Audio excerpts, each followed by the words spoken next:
Here's how you can analyze and evaluate the reasons behind a failed podcast. Now, before I answer this question again, just wanted to let you know I'm giving general answers and I'm not a know it all.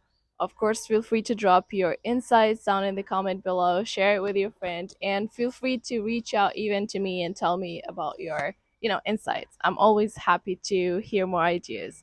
Now, when it comes up to podcasts that, don't make it through, it is basically coming up to a lot of reasons behind that. One of them is like you are not consistent with your schedule, or you rushed into launching the podcast without having enough content.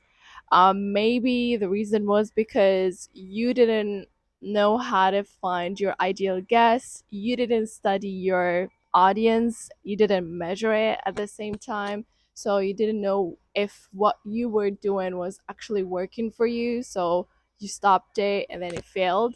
Again, like when it comes up to a failed podcast is mainly because most of the time we were focusing on ourselves as hosts and not focusing more on like what is the content, what is the impact that we're putting out there, if we actually have a system, if we're actually doing more or doing less toward like building that solid marketing tool that we wanted to build.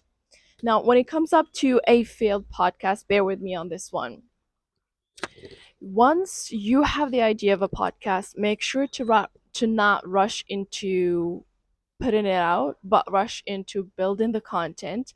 Make sure to set up a goal, a financial goal at the same time, so you can have the bigger image and you know exactly why you started this and you know exactly why you're using it and how you're going to use it, right? So, for me, again, like building podcast is related all to B2B type of podcasts where I actually, convert it into a solid marketing tool that allow to generate revenue. But for someone that is starting and they want to showcase their areas of expertise, they want to showcase their company services or product and so on and so forth. So it is helpful for them to kind of like have a bank of content, because later on you're going to struggle with time management. So it's better to start with like, okay, these are, let's say, 8 episodes ready for like the next 2 months. It's going to cover me for 2 months, so I'll have like the freedom to do whatever I can in terms of that.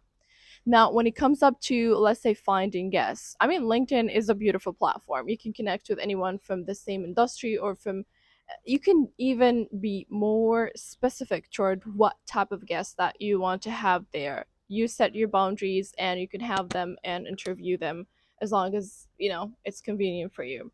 Now, what we want to do and the game here is to stay consistent with the posting, because here it's not magic. It's mostly like just staying consistent, studying the audience, understanding what they like, having a call to action, drive them through the call to action, and boom, that's pretty much it. So yeah, that's how I feel about like a podcast that, don't make it through. Probably they are also considering them as a hobby or as, something that they do for fun. So when you do something for fun, it's usually for you, it's not for other people, right? So similar to this, again, I gave a general answer. Please feel free to drop insights. Maybe I'll have like more ideas so I can share with you guys. But yeah, see you guys on my next one. Bye bye.